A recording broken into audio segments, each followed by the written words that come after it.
Thank you everyone for joining.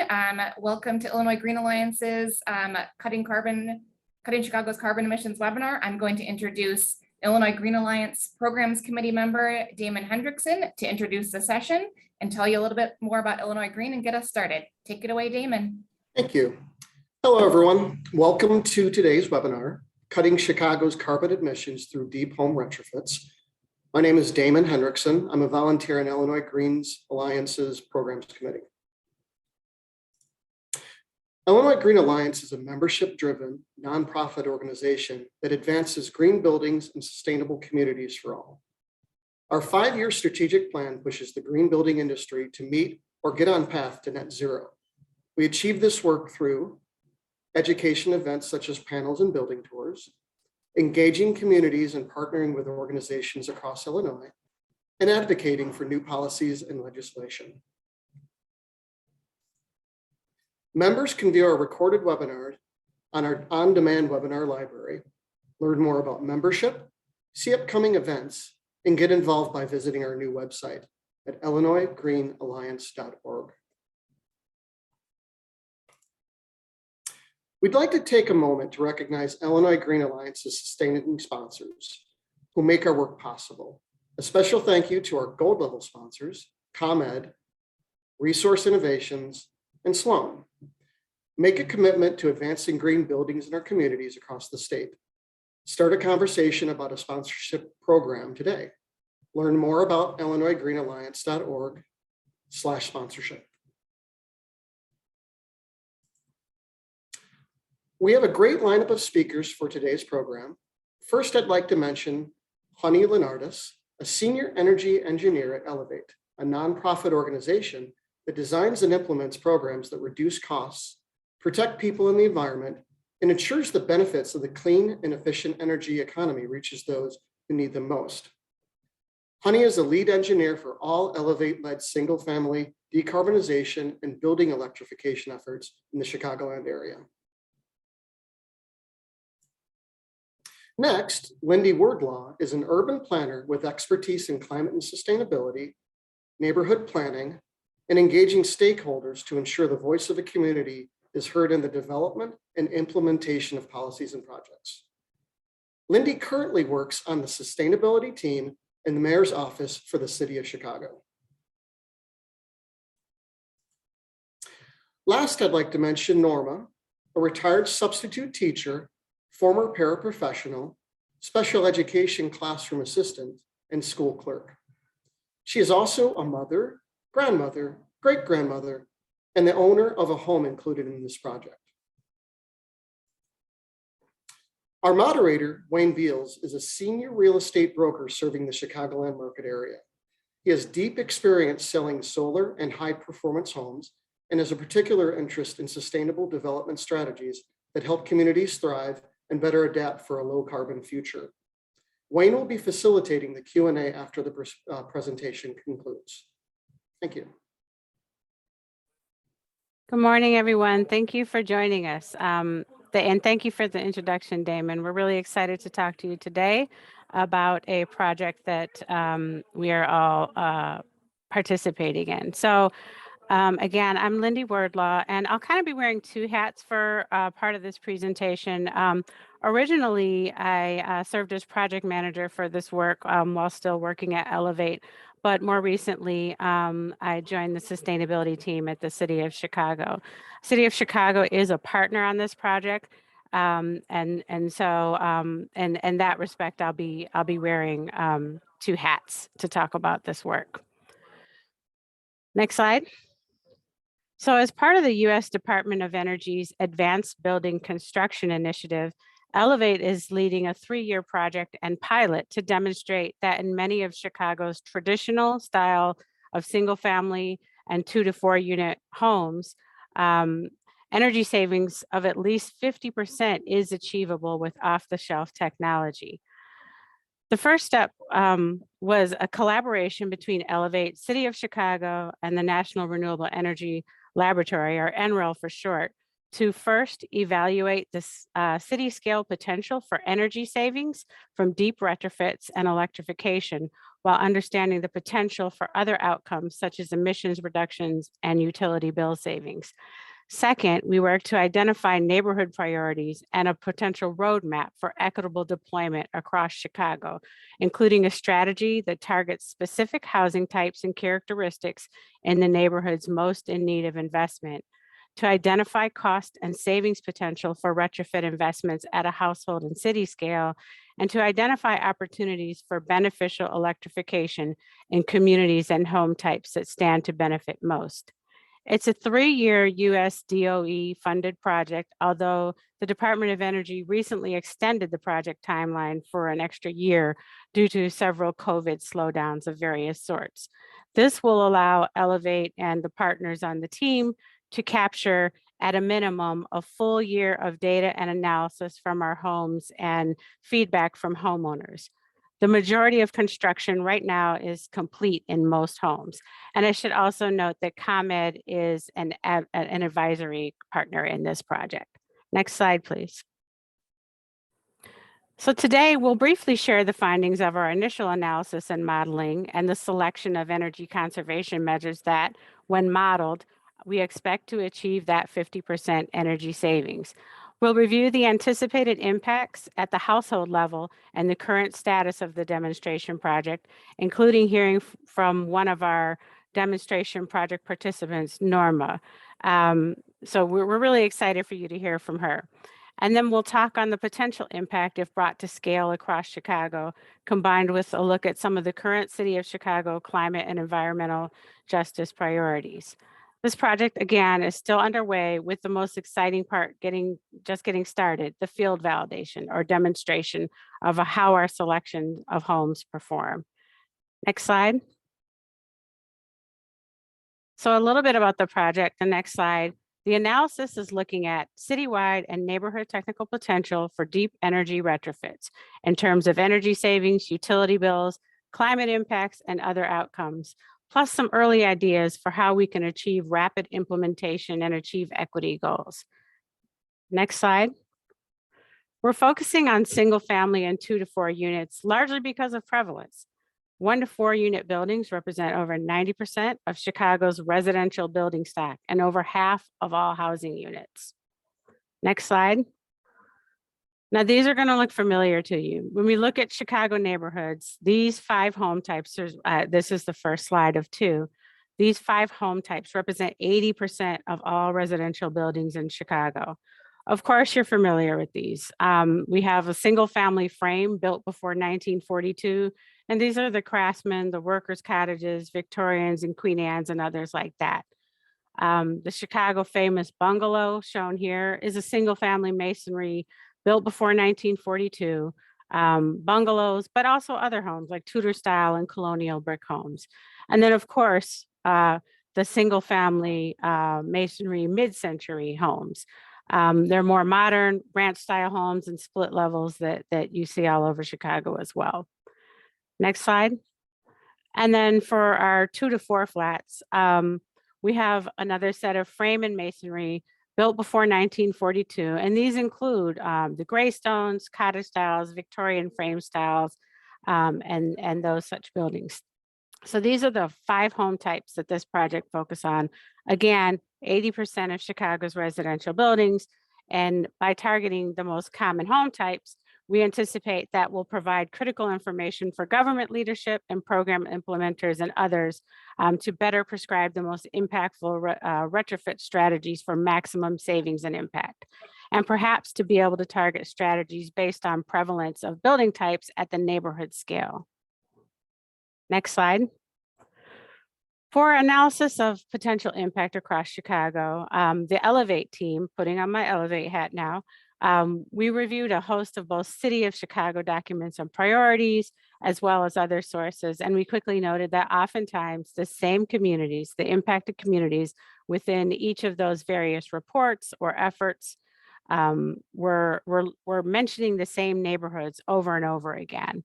And just these are just some of the things that we looked at. Healthy Chicago 2.0, of course, there's an updated one now, amazing plan.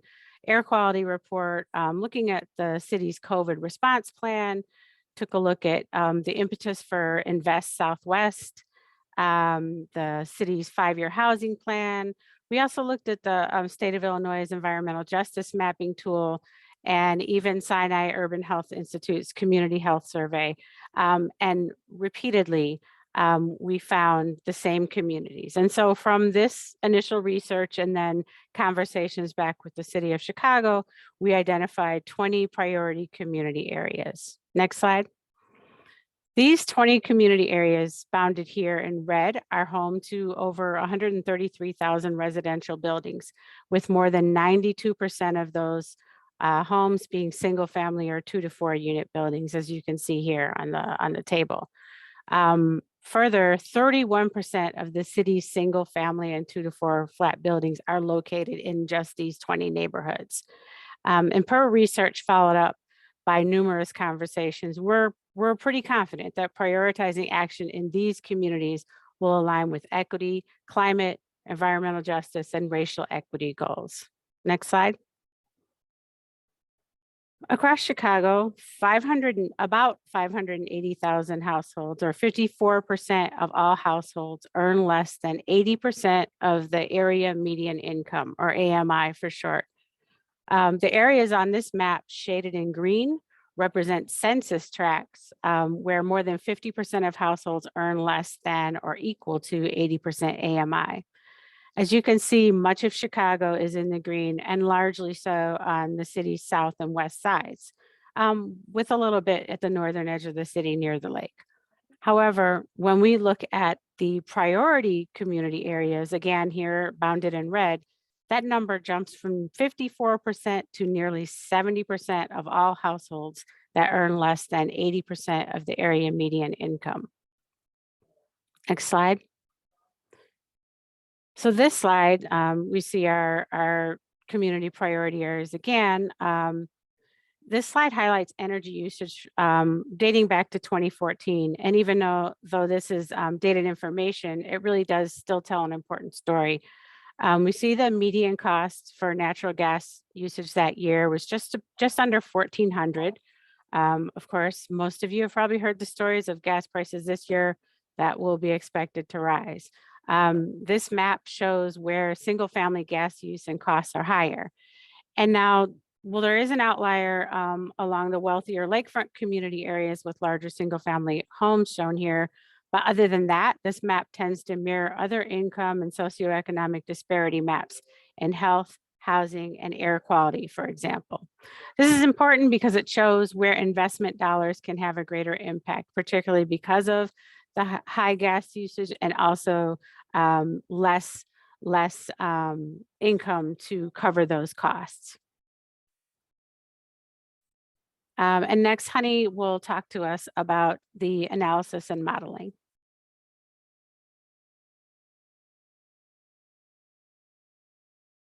Thank you, Lindy. So after this first phase of the project, where Elevate identified the 5 home types and worked with the city of Chicago to identify priority community areas for this study, Elevate worked with the National Renewable Energy Laboratory to model the potential for deep energy retrofits. And we did this using NREL's modeling tool, RESTOC. This project is one of the first demonstrations of using this tool, which is intended to be a climate and energy planning tool that cities can use nationwide. RESTOC incorporates information such as census data, building characteristics, and climate locations, to name a few, to create tens of hundreds of thousands of statistically represented building models for a particular geography that can then be used to run energy models on in order to analyze the impacts of various energy efficiency measures, and will output modeled energy savings, costs, carbon impacts, and other metrics for these retrofit upgrades. NREL took this national tool and, with Elevate's help, calibrated it locally using information we know about the energy performance, costs, and other factors of our unique Chicago building stock. After quite a few different iterations and examining 58 individual upgrade options, we combined sets of synergistic measures into 2 retrofit packages that were modeled to be not only cost-effective and code compliant, but most importantly, able to achieve the 50% energy savings targeted in the 5 homes previously described by Lindy. These two packages include our comprehensive plus heat pump package and our full electrification package. Both packages include air sealing and insulation, LED lighting, and most importantly, the installation of electric heat pumps for heating and cooling the home. The electrification package also includes modeling for conversion to heat pump water heaters and heat pump clothes dryers, and the conversion of non-electric stoves to induction cooking. While the comprehensive package for the home doesn't include a clothes dryer or a non-electric stove to induction cooking, we did model implementing tankless water heaters to replace the existing water heaters. For the larger city scale analysis, or what we consider to be the full potential if this were taken at full scale across the city, we've already identified the 5 housing types citywide and found that they were represented by 323,000 residential buildings across Chicago. We then applied the model's outcomes, and then we aggregated up by summing the outcomes for all of the focus housing types. The technical potential and key takeaways tell us what is possible across Chicago's single family and 2 to 4 unit buildings with full-on implementation, and highlights the important role that existing buildings, particularly residential, can play in achieving climate goals, and more importantly, how mass implementation can impact the lives of the people living in these homes. Just to recap, as Lindy mentioned, there are approximately 392 single family and 392,000 single family and 2 to 4 unit residential buildings in Chicago, 323,000 of which are the 5 homes that we identified. And then 110,000 of which are concentrated in these 20 priority community areas that Lindy also previously highlighted. The annual savings potential citywide is staggering and very exciting. We expect a 59% mega BTU reduction each year, a cumulative savings between $130 and $300 million in energy cost, which equates to about $400 to $1,000 per building on average. A savings of 2.5 metric tons of carbon dioxide equivalent. And we know that a widespread uptake of solar could offset as much as 30% of post-retrofit electricity use in the fuel switch. We also know, of course, that there are significant co-benefits to retrofitting homes, including the addition of air conditioning. Surprisingly, only 29% of homes in Chicago have central air, which is far below the 76% national average. We also can expect improved indoor air quality, which is something that is currently being measured in all of our demonstration homes for this project. And we can also expect improved thermal resilience. That is, homeowners will be able to keep buildings warmer in the winter and stay cooler longer in the summer. An increased home value and household wealth due to the savings that they'll see on their bills, and prioritized investments in the communities that need it most, which can have cascading positive effects. So our first key takeaway is that electrification will have big climate benefits, especially as the electric grid continues to decrease its reliance on fossil fuels. Whether it's a comprehensive or the full electrification package, we found that the technical potential for annual citywide emission savings is between 2.5 and 2.6 million metric tons of carbon dioxide equivalent on average. The interquartile ratio that ranged between 1.4 million on the low end for both packages and 3.5 and 3.7 million on the high end, and for the comprehensive and the electrification package, respectively. At the building level, this equates to about an average of expected emission reductions of 8 metric tons each year. Secondly, we found that heat pumps will provide access to efficient and effective cooling, since only 29% of Chicago's 1 to 4 residential units have central AC. From a resilience standpoint, this is significant because we know that climate change is ushering an increase in higher temperature days in general, and the likelihood of more frequent heat events. Next, we found that heat pumps can save Chicagoans millions of dollars per year. As natural gases continue to rise, we can expect savings to go up. In each of the 5 housing types that we identified, the average energy savings, and even across the interquartile range, is consistently over 50%. Furthermore, the total utility bill savings are above $0, meaning that for the middle 50% of homes that we modeled, no one is expected to have higher costs due to fuel switching. On average, from both packages, savings are about 60% or more for energy usage and around 20% for utility bills. As you can see by the table, full electrification package has higher savings for both energy usage and utility bills. And lastly, the savings potential is even more meaningful in the 20 priority community areas. Due to the concentration of the pre-1942 homes in these areas, both packages show a slightly higher per home savings when compared to the rest of the city. This is important because we know that these same communities have higher gas usage than the rest of the city, as Lindy had highlighted earlier, and an overall higher energy burden, requiring higher percentages of their home income to pay their energy bills. Next, I'm going to talk about the field demonstration. We're currently in this phase, as Lindy highlighted, completing construction very soon. And this is the part where we get to implement this in actual homes and compare our real data to our models. The timeline of events for the field demonstration phase started in spring and summer of 2021, where we recruited homeowners with the help of community partners across Chicago. In fall of last year, our engineering team did energy assessments in 24 homes. And then later that winter in December, we made a final selection of 10 homes, 9 of which that ultimately went through demonstration. And then this past fall and winter, we selected contractors, and later we performed contractor walkthroughs. And in the start of summer, fall, we started construction, and we're ready and underway with that and almost complete. So now I want to introduce the work that we've done for Miss Norma's home. Miss Norma lives in a single family mid-century brick home. We replaced her gas-fired domestic hot water heater with a heat pump water heater.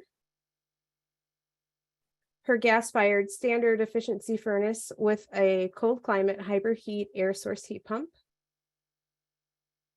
Her 2-ton air conditioner outdoor unit was replaced with the heat pump condenser.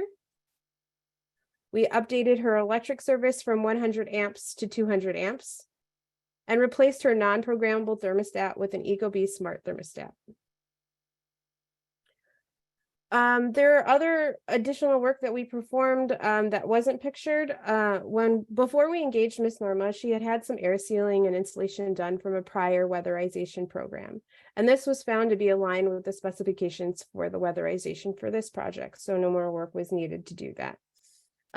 We also installed an indoor air quality monitor, more specifically the IQ Air Visual Pro, to monitor carbon dioxide, PM 2.5 particulate matter, temperature, humidity, and indoor and outdoor air qualities. And unfortunately, due to supply chain issues, we're still working on finalizing and implementing the new induction cooktop and the electrical wall oven to replace her gas-fueled appliances, as well as the heat pump clothes dryer for her home. But in the near term, we'll be installing a power monitor at the electrical panel on the individual circuits for the electrified appliances, so that when we analyze her electric bills post-retrofit, we have a detailed data of the electricity being used by each of the individual components that we installed. So thank you for joining us today, Ms. Norma. I think all of us are eager to hear from you both about your experiences to date in your newly retrofitted home, as well as the process along the way. All right, hello everyone. Hey, Ms. Norman. I'm glad to be a part of this. This is really nice and it's very important. So, Ms. Norman, thank you for joining us again today. Just curious, I know we did a lot of recruitment at the beginning, and you and I talked quite a bit at the beginning, and I just would like to hear in your words what prompted you to go ahead and participate in the demonstration project, and wondering if you had any reservations from your perspective in participating. Yes, once again, hello everyone. And yes, I needed a lot of updating to my home. It was a lot of things wrong with it. And when I talked with Lindy and different ones, I was, felt comfortable, that they would come in, see what needs to be done. Because I figured that, it won't hurt to let them come in. It won't hurt to let them look through the house and see what needs to be done or what could be done if I was chosen to get this work done. And I was one of the chosen ones to get the work done. So I do appreciate that. I had a few little reservations at first, how when you're having someone come into your home, people you don't know, and then the changes, most of us don't like changes. So it's like, okay, I have to, see how this goes and, what else will be done with this. But, I got over my reservations. We're really glad you did. And just kind of, this is probably obvious to everyone, but at the time we were talking to you, things were very different in COVID too. And so we really appreciate you allowing us to even come into your home in that space. So I just wanted to add that. Yeah, and Ms. Norma, I wanted to ask you a couple questions about your new HVAC. Was there anything, or your heating, ventilation, and air conditioning? Was there anything that made you nervous about such a different change? This is new technology that may not be familiar to you, and I'm sure that you were used to your old technology. So, were you nervous about the change? Yes, I was somewhat nervous about it. Just wondering, would it be difficult to manage or understand it or whatever like that?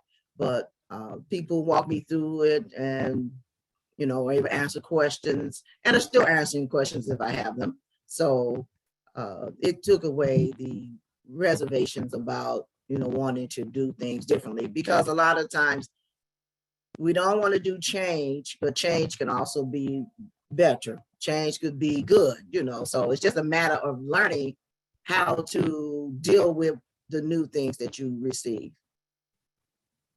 That's great. And I know that when we first walked through your house, you had indicated that your existing central air didn't function quite as well as you'd like to, and you were supplementing with things like ceiling fans and window air conditioning units. Have you had a chance to use your air source heat pump during this recent summer? And if so, how well would you say it worked? Yes, I was able to use my system, because when they installed it, it was August and it was very hot. We had a lot of hot days in August, so I couldn't wait to get the new system in. And as soon as it was on, I was like, oh, whoa, okay, this is a whole nother world here. This is like an Arctic almost, now. Whereas before I had 2 window AC units. I had the ceiling fan going every single morning. The ceiling fan always came on. I had a portable window unit in the dining room. And when it got really hot, I had to have fans on everywhere. So it was noisy, and there was a lot, to keep up with. So it is a big difference. That's great. It's really important, especially for homes that didn't initially have central air conditioning, that now they have the ability to keep cool during the summer. And you mentioned, yes, that you had this back in August. So I'm guessing you've had a chance to try the heating portion of it with the recent really cold nights that we've been having. How is that working out for you? Yes, I have been able to try the heat also. And once I knew how to turn, it was a particular button that needed to be turned on, then I was able to adjust the heat and get plenty of heat and everything like that. And sometimes I have to turn it down a little bit. So it seems to be working very well. And of the overall usability, did you find it pretty easy to use, or is it very different from what you had before? It's different from what I had before. My daughter and her husband, they have the same system, so I had seen it before. I just had to just get used to, okay, now I need to do this for this. But I like the fact that it had the like the snowflake that you put the cold air and then the fire for the hot air. So you could, right away tell the difference of what was on, and then it has it on there, heat or cool. So it's just a matter of just getting used to adjusting to something new. That's great. So let's talk about water heating. You got a new water heater? Have you noticed any differences in water temperature or how fast your water heats up? Tell us about your experience with that. Okay, before with my system, I had got a new water heating system last year, and I mean it was working pretty decently. But with this one, I noticed that once I have the water on, a minute or two, whatever, I can adjust it because the water is getting hotter a lot quicker, so I can't adjust it right away. I can adjust it from the faucets right away. That's great. And you have a new thermostat. You went from just a regular thermostat to a smart thermostat. Have you been able to program it yet and set temperatures for different times of day? Was programmed. They did that for me. When they installed it, they did program. They asked me what I wanted and on how I wanted it set up a certain way. So it has been programmed, and I look at it to see if there's anything I want to do differently. And I say, well, if I can't figure it out, I could always ask someone. Great. And then in terms of, so you've got it programmed right now, and you might adjust it to your likings as the winter starts to come on in, as it usually does here. But do you think you'll want to hook it up to an app on your phone and be able to potentially control it that way as well? Are you confident that you'd be able to do that? Yes, I would like to do that. And then if I can't figure it out, I have a granddaughter that's a whiz when it comes to all this stuff. She knows how to do all this program on the thing. So if I get stuck, I know I can always ask her too. That's great. Thank you. You're welcome. So I want to talk a little bit more about the process overall and the construction. So there were mainly two sets of contractors that have went through and done, work for your heating and cooling, and then some other for the efficiency work and the electrical work. How has construction been? We know that you've been living in the house during the construction phase. So I just want to talk about and hear from you about your experiences on, was it obstructive or did it inconvenience you in any way? Well, they came early, so that was good to come early to get started and, go through the days, especially once it was going to take a long time to do the work. So all I had to do was adjust my schedule. Like if I plan on doing something, just say, well, I'll wait till after they're finished in the afternoon. And they were, nice about, being respectful and considerate and everything of that nature, and coming in and, telling me what they were doing, what they were going to do and all of that. And cleaning up afterwards, making sure they tidied up stuff and everything like that. So it was a little noisy at a certain point when it got to the something they were working on. I think the electrical part, it got kind of noisy, but I always tell myself, when things are a certain way, well, it's not going to last forever. This is only temporary. So, from when we first talked at the front end of this and we talked about the project and what it would be like, were there any unexpected things that occurred or challenges so far different from what you were expecting? And if there were, how were they resolved? Well, I guess just having the gas, everything, it's a difference when you're going to do electric, and you just have to think about, okay, so everything's going to change, and just figure out, okay, how am I going to deal with this change, and all of that. But everyone is communicating, telling you step by step what you're going to do, what you're going to get. If you have questions, problems, or anything you don't understand or whatever, you feel free to call us and ask us, text us. So I've been able to do that also during the whole process. Have you, I know you've mentioned family a few times, granddaughter and your daughter.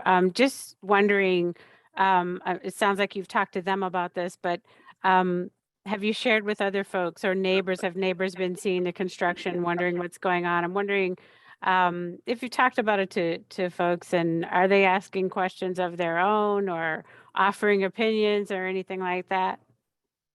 Yes, I have discussed it with friends and neighbors, like my next door neighbor. He saw the construction work going on. So he told me the other day, he said, man, you have a brand new house when they're finished. I said, yeah. I said, that's the way it appears. And I've shared with friends and family, and everyone is just so happy for me. They're like, oh, that is so wonderful.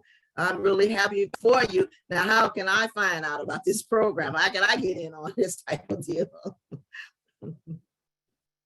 Yeah, that's wonderful. Great. Yeah. And then lastly, I think we want to know, are there any other things you want to say about the program as a whole or the process to date? Well, so far from what I'm gathering, I think it's a wonderful program, and it is a blessing to help people that may not have the means to get various things and upgrades to their home, because a lot of the homes, like you've shown, they're old and they needed upgrading in different areas. And a lot of times you may not be able to do those things right away, or need to be done. So it's really been a great blessing to be able to have this work done for my home. And my daughter is a licensed clinical social worker that works with clients, and she wants to know how can she get some information to help her clients out. That's wonderful. Thank you for talking through these questions for right now. We'll visit back with you at the end of the program to take any other questions. But now we're gonna go back to Lindy to give a little bit more detail on what the city is working on. Okay. Thank you, Norma. Thank you, honey. I'll wait for you to share the slides again. All right. While I'm waiting for Honey to bring up the slides, just want to note again that the city is very grateful for this work that Elevate has conducted along with their partner, National Renewable Energy Laboratory. And that this has been a long time. This started in 2020, and we really look forward to learning more about the actual results of the performance in the demonstration sites, and between the results, the experiences of homeowners and residents within the buildings, including comparative energy use information and cost savings. But we're also interested in that kind of behind the scenes look, peek behind the curtain that Norma just provided. Our homeowners' comfort levels increased. Is their new equipment confusing, or is it easy to use? And how are we engaging BIPOC contractors, which we didn't really get into much today, but I would imagine we could have a different webinar about contractors and workforce development and the implications for that. And what are the implications for taking this to scale? And as Elevate continues to analyze home performance and coordinate with homeowners, the city of Chicago is really looking forward to those updates and utilizing what we learned to inform policy and program design. Next slide. So in Chicago, we know that there are historic inequities with deep impacts across our communities, particularly in our Black and Brown neighborhoods. And as we strategically act to address our growing climate crisis, the city commits to upholding the values of equity and justice. And we must reckon with the legacy of systemic issues that have led to disparate conditions. And we're working to remove barriers of participation so that all Chicagoans can participate in the benefits, both environmental and crucially add the additional co-benefits, such as economic inclusion and savings, reduced pollution burden, equitable access to critical infrastructure, and community health and resiliency. Next slide. On Earth Day 2021, Mayor Lori Lightfoot announced the Green Recovery Agenda with 4 key points aimed at accelerating an equitable transition to a green economy that all Chicagoans are a part of.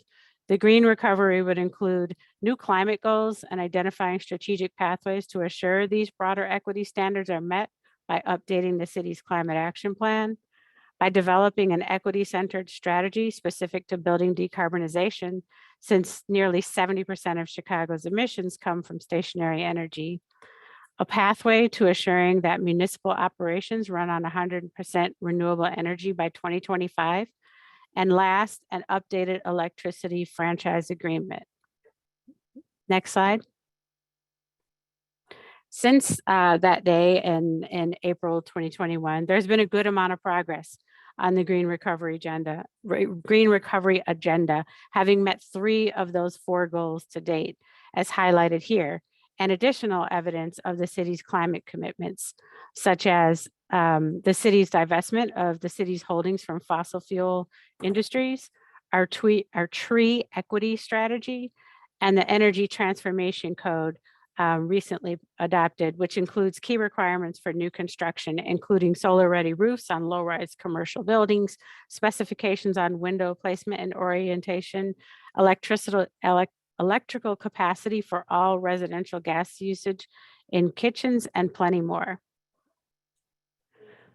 Next slide. The Climate Action Plan targets an interim emissions reduction goal of 62% by 2040. And again, that's because 70% of our emissions comes from buildings. We want to understand the potential for significant reductions through building decarbonization. And we know that that's really an important piece of this as we look to scale up across Chicago. We also want to harness those benefits of that work equitably so that our Black and Brown communities are beneficiaries and not left behind like they often are in these types of programs and efforts. Next slide. The Chicago Building Decarbonization Working Group, a group of 53 stakeholders across technical and community areas in Chicago, really went to great lengths to devise a set of strategies that on this very topic of building decarbonization, putting forth 26 recommendations for the city's consideration that include policies, actions and pilot projects, and also taking note of things that should be further out on the horizon, but that we should research and study their applicability now. For example, embodied carbon was one of those studies that was recommended. The aim of these recommendations is to assure broad uptake and participation by all Chicagoans, not just those with disposable income and or the means to finance clean energy improvements, to drastically decrease our reliance on natural gas usage in new construction and existing buildings, to utilize off-the-shelf technologies that are available today to improve energy performance in existing buildings, and in some cases, support the growing the market. And importantly, to bolster existing and craft new financial and technical resources that are accessible to a much broader range of people than they are now. Next slide. And then there's the Chicago Recovery Plan, which is put together by funds from the American Rescue Plan Act, as well as bond dollars. The range of investment areas include callouts for community climate investments and environmental justice. Next slide. Of that $1.2 billion, $188 million represents the largest one-time climate expenditure for Chicago and serves as a down payment on equitable climate action in Chicago. The portfolio of 17 projects fall in the areas of community and environmental justice, expanding our tree canopy, energy, and green infrastructure. Next slide. $31 million of that will jumpstart residential decarbonization in low to moderate single family and multifamily homes. These particular projects are still in development. However, one thing I would note is that we will not be funding fossil fuel improvements out of these dollars. Next slide. I've described some of the more recent progress that we've made on our thinking and policy of this work, but Chicago has been setting the stage for this moment for quite a while now. We've always had we've had a strong building code and energy code for quite a while. The sustainable development policy that requires sustainability enhancement for city-funded developments has been in place since 2004. Our benchmarking ordinance was adopted in 2013 and put into action a year later, requiring that all buildings 50,000 square feet and up must report their annual energy usage. Retrofit Chicago has been a long-standing voluntary retrofit program for the downtown core, and we're really looking at expanding it, enhancing it to engage more building owners and provide additional supports to incentivize their participation. The Department of Planning and Development's Invest Southwest initiative has catalyzed significant investments in Chicago neighborhoods. And then there are significant utility incentives available for energy improvements for existing buildings across all sectors, as well as some new construction support. And I certainly can't leave out the many community-based efforts of nonprofits and small businesses across Chicago working in this space. They are so critical to our achieving these goals and really bringing decarbonization to the residential sector at scale. And looking ahead, we anticipate more policy and program work to help usher in these deep retrofits. And so you can see there's We Will Chicago, which I think you have about 2 weeks left to add any additional comments. We're still working on that electricity franchise agreement, looking at building performance standards, and the city has committed to this with a coalition led by the White House, a community goal of 100% renewable energy by 2035. Not sure if I specifically mentioned it, but earlier in the summer, the city announced its agreement that will bring 100% renewable energy for municipal buildings by 2025. That solar development is under development right now. And then, of course, ongoing plan implementation and policy and program design related to the climate plan and the building decarbonization report. But next slide. You know, I think all of this is great, but we cannot do this alone. And right now is a really wonderful time to be working in this space. We have to take advantage of this moment that we're in, where both federal and state policy are allowing us really to multiply our efforts. The Inflation Reduction Act passed a few months ago is the largest climate legislation in US history. It'll advance decarbonization in the built environment and transportation sectors by offering significant tax credits for a wide range of low and no carbon building and transportation expenditures all the way through the year 2032. We've got 10 years, folks. Funding also will exist for energy and decarb rebate programs targeting low income and BIPOC communities. There's large investments in renewable energy and a focus on removing barriers to that.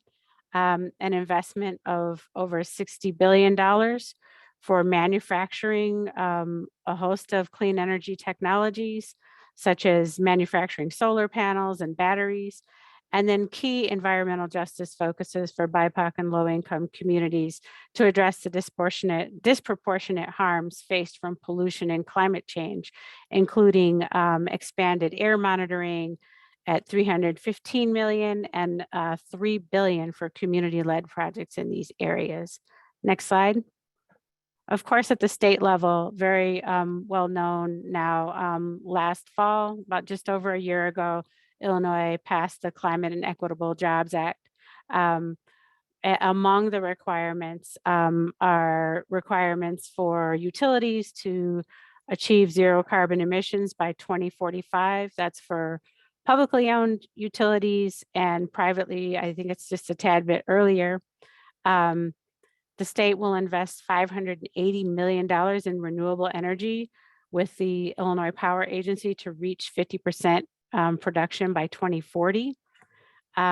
Increasing annual funding for community solar via the Illinois Solar for All program, an acceleration of EV, electric vehicle and charging infrastructure adoption through lucrative incentives. Very important, the creation of a green bank, which will finance clean energy projects and provide low interest loans, targeting resources in BIPOC communities. And then very important, there are specific requirements, project-specific labor agreements for everything, and significant annual dollars are dedicated to the creation of clean jobs workforce hubs, where the prioritization of traditionally underrepresented BIPOC communities in the renewable energy industry will be addressed, and working to reduce and eliminate those barriers to employment. And I should also mention the plan to develop a displaced workers bill of rights for workers of fossil fuel and nuclear plants that may be displaced, along with support for the communities, the surrounding communities in those areas.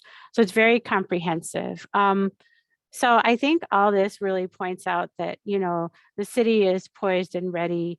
We're so eager to hear the results of this work and begin to think about scaling at the community scale. There's so much opportunity right now at the state and federal level that we're very excited for this. Just as we know, so many other communities are really thinking about, you know, taking this opportunity. How can we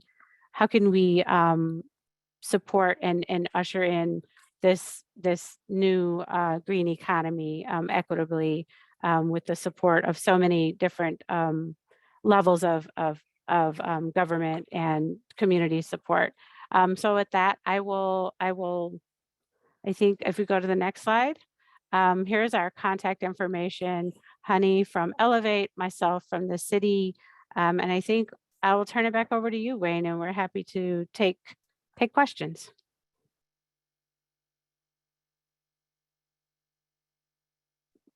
That's great. I think my video is disabled. There we go. Back on. How's everybody? That was fantastic. I mean, I think that ultimately this is like the most practical information I've seen presented on efforts to decarbonize some of the housing stock in Chicago. Couple questions that were in the Q&A that I thought were really important. Honey, were the existing in Miss Norma's house, were the existing HVAC ductwork, was that utilized, or did you guys have to retrofit anything there? To my understanding, we were able to use her existing ductwork. I'm not sure if anything had to be modified or updated. I don't know. Miss Norma, do you know if any of your ductwork needed to be reworked for that? Yes, they did have to add something else. They had to do some kind of changes to it. But they were able to use what I had originally, but add it on. And then so another great question was, Honey, in any of the projects that you guys worked with, was there a hot water heating system involved where radiant was employed? Right.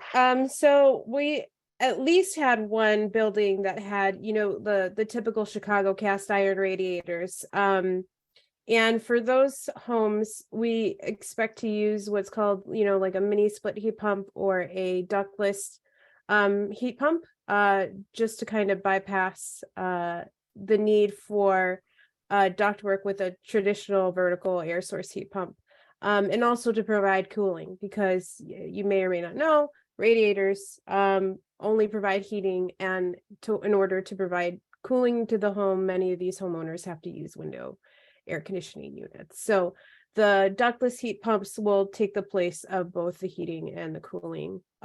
Individual systems and replace them with a single packaged unit. Cool.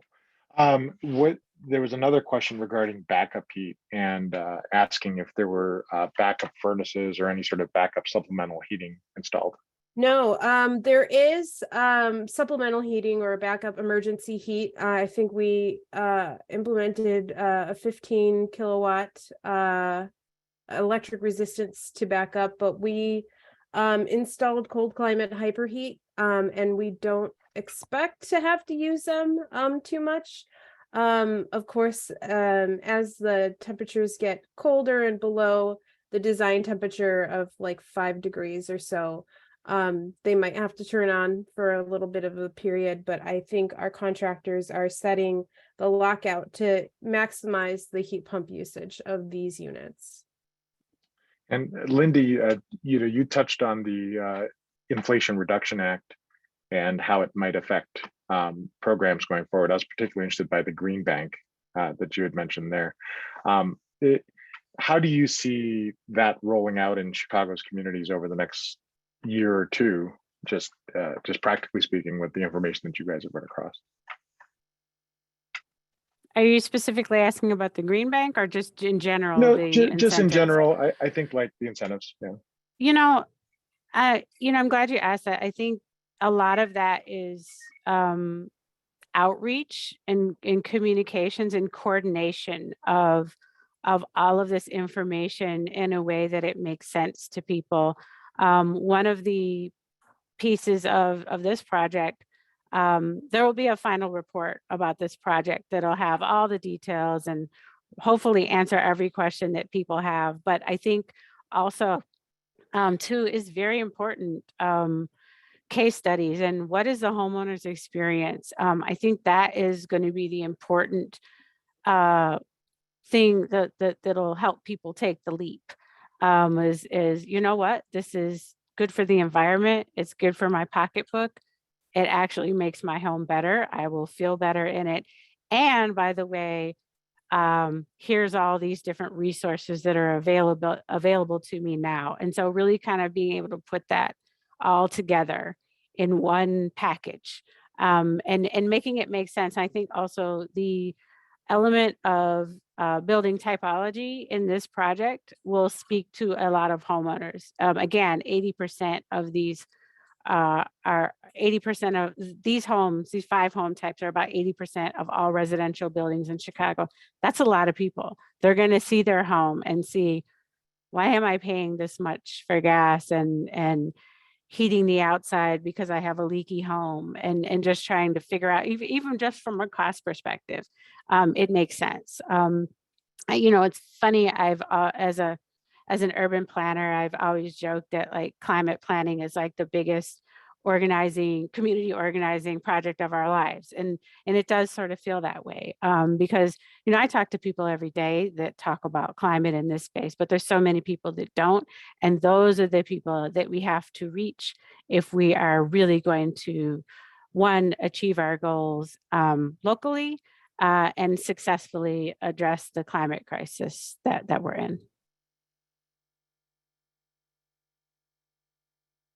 Sorry, I muted momentarily. Another great question on here was control systems. I know, Norma, you were talking a little bit about how it had the snowflake and the flame for heating and things like that.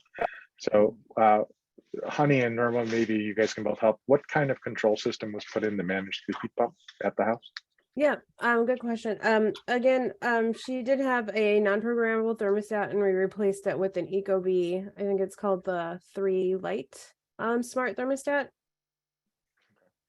And Ms. Norma, do you keep the house warmer or cooler with the heat pump than you used to with the gas furnace? My house was getting drafty. Once fall comes and winter, my house gets pretty drafty. So now it's a lot better. Like I said, I had to actually turn the heat down some, I think this morning or last night, because it was like, okay, it's a little warm in here. So yeah, so I'm noticing a difference already. Sure. The heat pumps generally will not oversight, so they'll keep the house a little more constant temperature. So I was always wondering how the homeowner views that. Honey, were there other houses in the program that had a different kind of that used the split AC as opposed to the existing ductwork? And did you guys get any? Have you received any feedback as to how the homeowners operate with those units versus the central? So I think all the ones that we did, the split systems or, the ductless heat pumps were ones that originally had ductless systems, hydronic systems in place, existing. But none where we had to abandon the existing ductwork. For all those, we were able to put in an air source heat pump and for those existing ducts to be adequate. I can't remember the second part to your question. Can you restate? Yeah, no. How is the homeowners utilized? Because I know the split systems have a different control system. Right. I haven't personally heard back from any of those customers yet, but I do expect that those, because you can independently control each of those individual units, you can, create microclimates in your own house, and that could add to additional savings because you're not having to spend the full capacity of those heat pumps in each of the spaces. So I hope that they will like that a lot more than their old systems. There was a question about air quality in the chat. Somebody was asking if you guys have any preliminary data on kind of air quality improvements or changes in the home. Yeah, not yet. We did install these air quality monitors before retrofit, and we haven't gathered that data yet, but we do plan on comparing the pre data to the post data. And again, construction isn't fully completed in some of the homes, so we don't plan on gathering that data until I think maybe the end of the year after the study period, or sometime in the middle of it. I'm not sure exactly what the frequency that we're going to be doing that, but not yet. The short answer is not yet. We don't know exactly how it's impacted, but we expect that it will be a positive impact.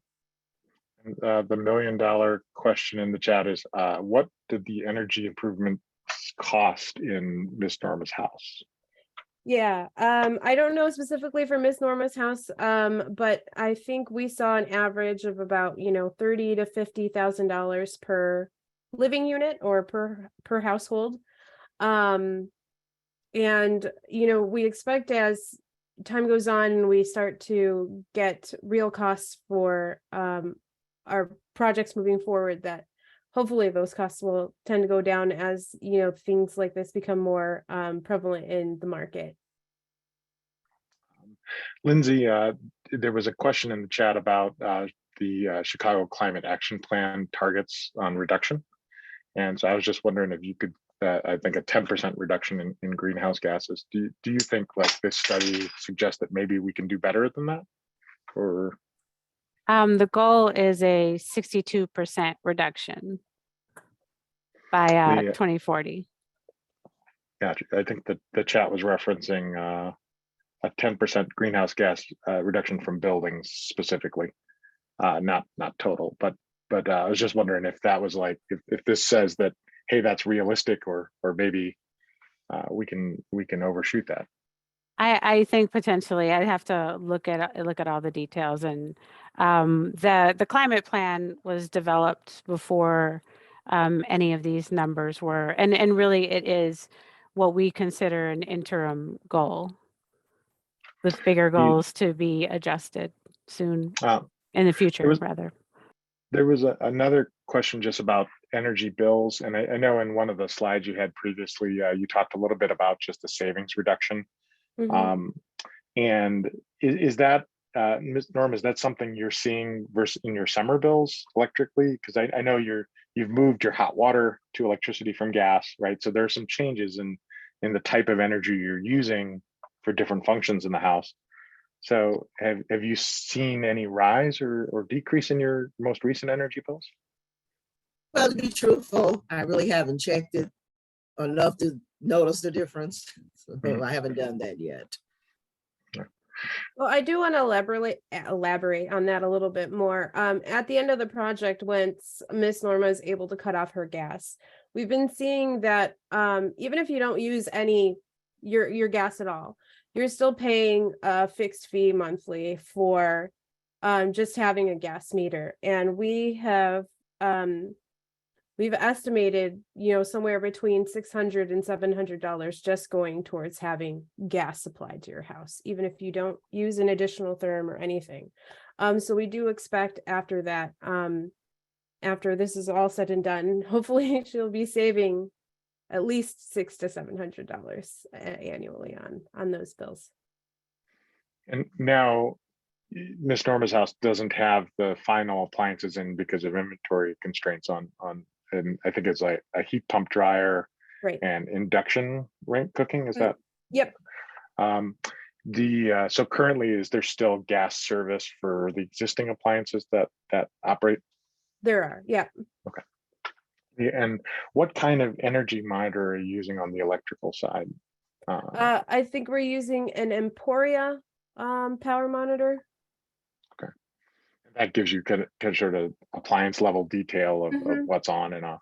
Okay. Right, we can connect them to individual circuits, and to my understanding, the electrician has each appliance on their own dedicated circuit.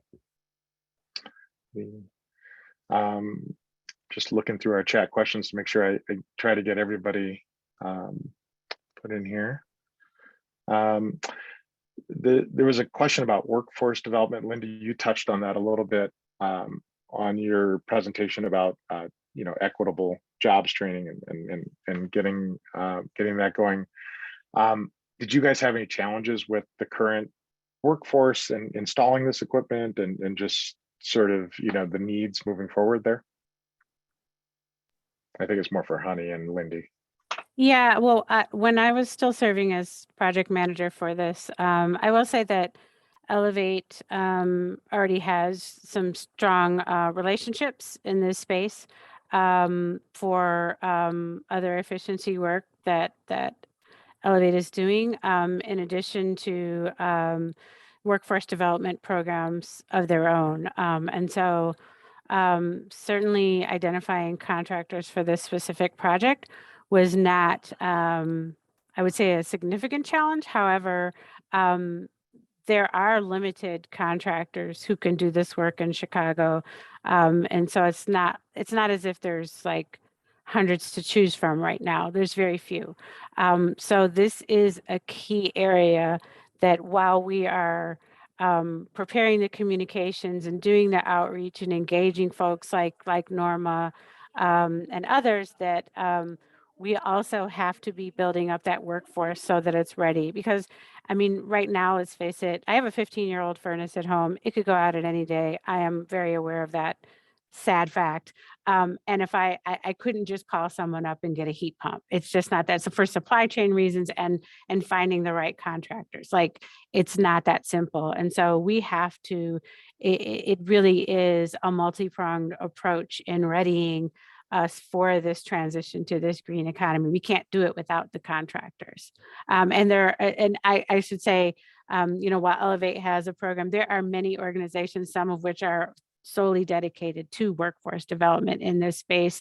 Of course, the support of labor unions are already eyeing this and working in this space as well is crucial. I don't know if you wanted to add anything, Honey.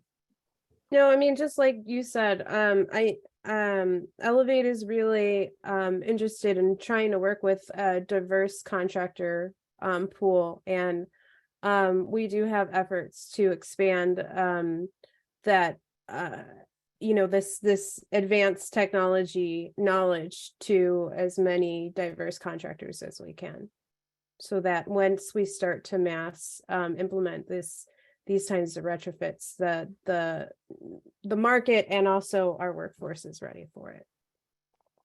It's So also nice that state and federal policy are aligning with that thought as well.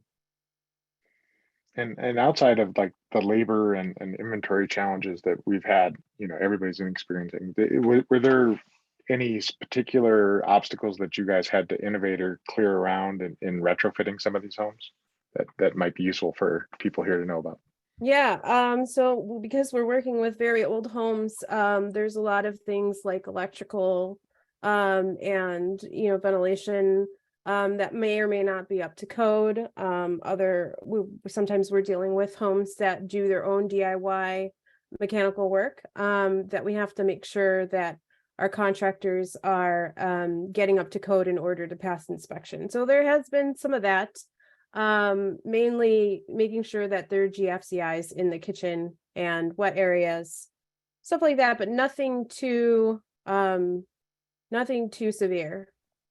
I think that said, the final report will likely highlight, what this means at scale. Like, what are the typical things that we'll need to be mindful of. The biggest ones really being electric panel upgrades, and the likely presence of, well, not necessarily likely, but certainly there will be many homes that are not up to code, and thus doing this work will also require bringing the property up to code at the same time, which is going to be something that we'll have to figure out if we're going to fund decarbonization. We may need to figure out how we also pay for those types of homes that are ready to go, but say need some other sort of work done to get to that point.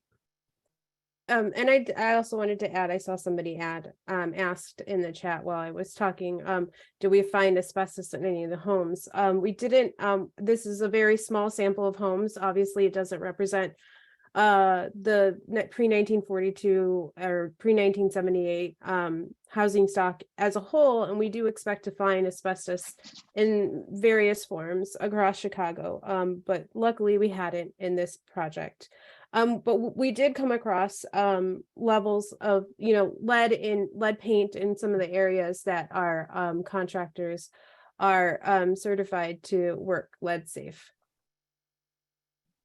Very good.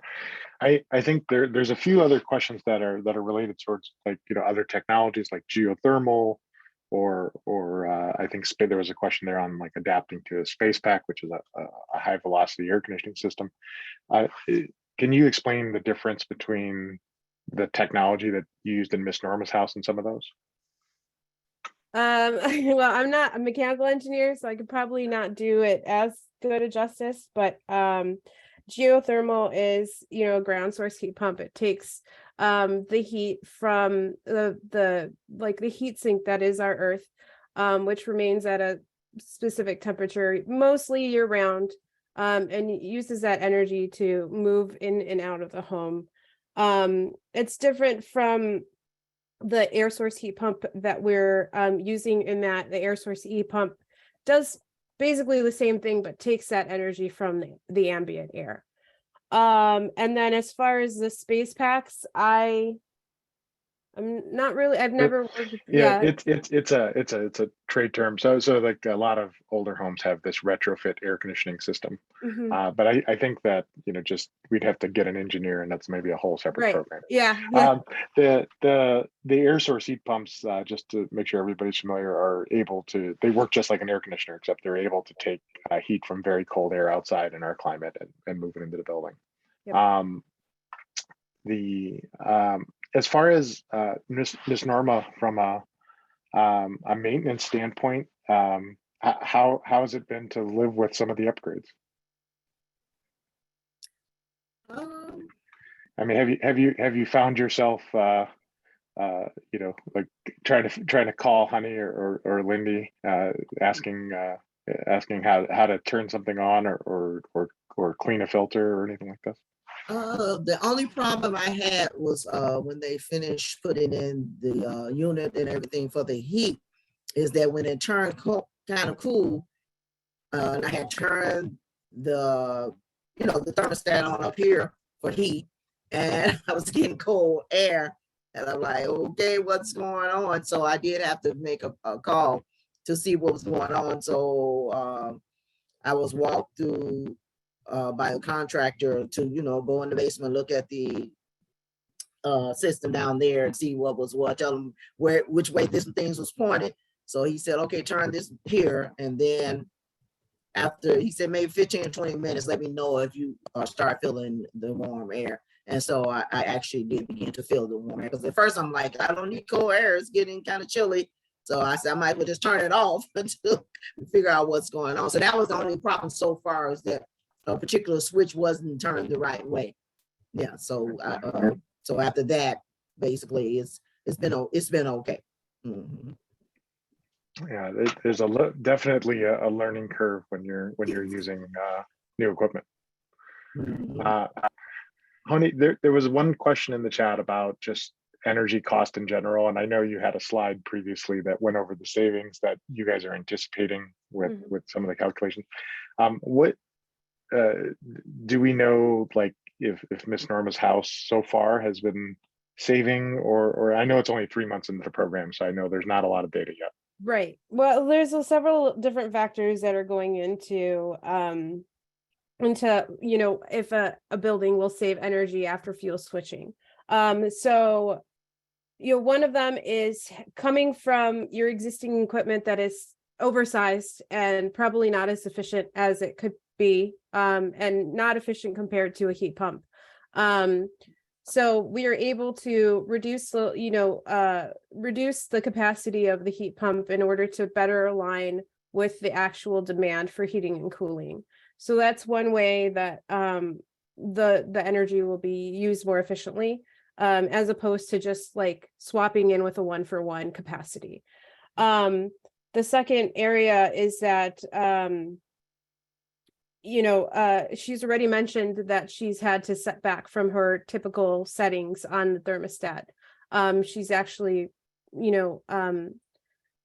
reducing her own behavior to better align with being energy efficient and energy conservation. It seems like the distribution of the new system is working a lot better than it did with the old system. And because she already had air sealing and insulation, that was actually very critical to maximizing her energy efficiency opportunities, because we found that just by air sealing and insulating, you can reduce your energy needs up to 20% of before usage. And I think that's an important note, because if you just swap out a furnace for a heat pump, and don't consider looking at air sealing and insulation, well, you still might be using much more than you would have had to if you had done a more comprehensive approach and looked at air sealing and insulation and then the heat pump jointly together. And I think that is I think there's a tendency sometimes to just put in the efficient technology without the additional thought, which is kind of speaks to the importance of having a qualified, engineer or a company like a utility to do an energy assessment to better understand how your home will perform. Because even I would point to, even though we modeled all of the homes, we still went in and did an energy assessment, because each home is different. As we were lucky again with Ms. Norma having insulation already from a previous program, which really served her well in this case.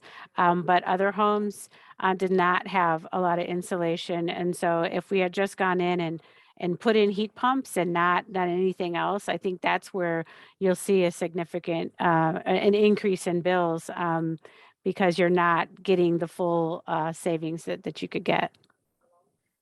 Right, for sure. Go I ahead, was going Annie. to say, I think this answers one of the last questions that we just got. For, like Lindy said, we don't recommend just going in and replacing an existing gas fueled heating system with a heat pump until after you've reduced your load as much as possible, including air sealing, and insulating the building first and foremost. That weatherization should come first in any energy efficiency project. I've had a few friends switch from gas to electric heat pumps, and I think the sort of standard challenge is what size heating and cooling system do I really need? And also, you don't want to, heat pumps are currently a little bit more expensive than gas appliances per BTU. So you don't want to buy all this heat pump technology when you could put that money towards air sealing or Exactly. insulation. Mhm. Ms. Norma, what do your neighbors think of your house and your retrofit? Have any of them come over and commented on your new systems in there? No, they have not come inside or anything like that. But like I said, my neighbor next door, he was able to see them doing the work, and he saw the new, system that was outside and everything. And my neighbor across the street, we talk back and forth. So no one has actually come inside to see, different changes yet. Yeah, it's all still pretty new. Mhm.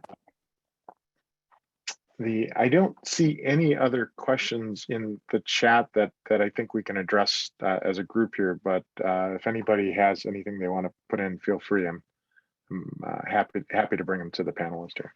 Yeah, thanks, Wayne. I think there have been several people asking if there were any co-pays for Miss Norma, and I'm happy to report that Elevate was able to procure funding from outside partners and private funders to cover the cost of her retrofits completely,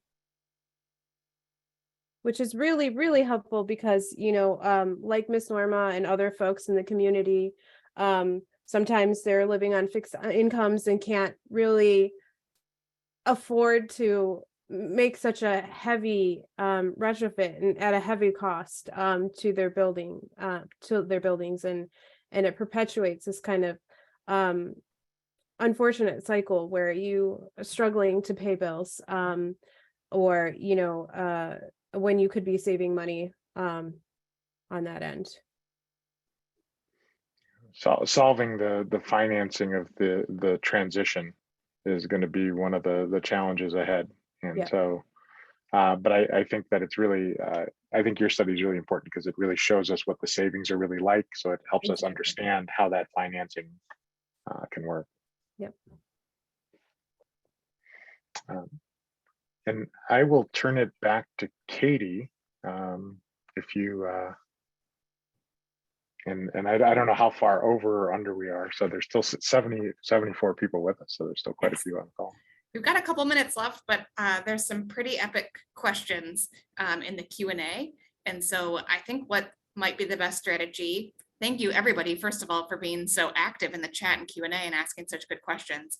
I think what we'll do is take those questions back to Honey and Lindy and Miss Norma and do a follow-up document in an email that follows that'll help address some of the more technical questions or lists of equipment, things like that. We can address that in a follow-up email and just share that with you afterwards. So I think my final wrap-up question is, if you had one thing to tell anybody, if they were going to pursue this or working in this industry or a homeowner thinking about doing this, what would be the one thing you'd want them to take away from this webinar as a next step? I'm going to start with Lindy because she looks ready. I would say get an energy assessment for your home, whether you're in a single family or a condo unit. Get an energy assessment and utilize all that is available right now to plan your next steps. We have 10 years with the Inflation Reduction Act. That's a lot of time if you have time to plan to do a lot of things in your home and benefit, get all the economic benefits that there are for that. There's really no excuse not to. It's really going to be leaving money on the table, and that's just the basics. If you have the ability to do that, but then that's what I would recommend right now as an individual. I'll leave it at that. I'll let somebody else take on the broader, at scale question. Honey, you're up next. And Wayne, Yeah. I'm coming back to you and asking you the same thing. So like Lindy said, definitely get an energy assessment. And like I said a little bit earlier, definitely if your house is not insulated and air sealed, that should be the first step. You can't expect to fuel switch to a more expensive per BTU fuel without reducing your loads, your cooling and heating loads. And I also want to say, if you're gonna electrify, go all the way. Don't just go partially, because it's really important to get rid of that gas meter charge to make the finances make sense. Wonderful. Yeah, I would say, the easiest way to view this is always like fruit on a tree, right? Like, if you're going to pick an apple, you're going to pick the apples that you don't need a ladder for at first. And insulation and air sealing are really those low fruits you can just grab. And, the heat pump and the electrification are going to be fruits you're going to get to once you harvest those easy ones. And having a professional energy assessment is going to save you a lot of money in the long run.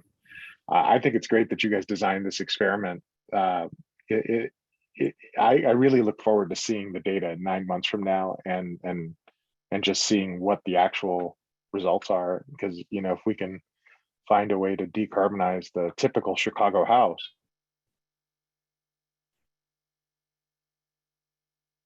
Oh, I Did feel we like we lose lost Wayne, or maybe it's just me. No, Yeah, he's Sorry. frozen. Okay, Miss I Norma. would- Or no. Miss Norma, what do you think? Well, I think that this is a very nice program, and that something great to be done. And if I'm not mistaken, my house was insulated through Elevate. I think that's how I first got involved with Elevate. And I would say to anyone to do your research, ask your questions, get your energy assessment to your home and everything like that, because you just need to improve as much as possible, in these homes, especially older homes. Wonderful. Well, thank you all so much. Thank you, Miss Norma. Thank you, Lindy. Thank you, Honey, for speaking today and sharing all of this with our audience. It's just a wonderful program, and really appreciate you guys taking the time to share what you've learned so far. And I think it'll help a lot of people to do more of this and really scale work like this throughout Illinois and hopefully the Midwest.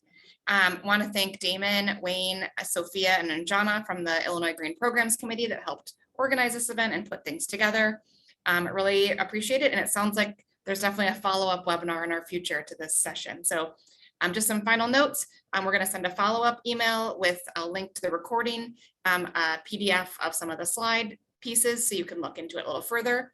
Contact information for Lindy and Honey if you have further questions, and then we'll put a follow-up document with some of the questions we didn't get to from the chat that will be included in the follow-up email later this week, probably Friday. So thank you guys again. Appreciate it, and have a wonderful afternoon. Have a great one.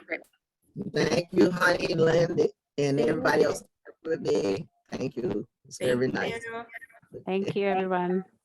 Bye-bye.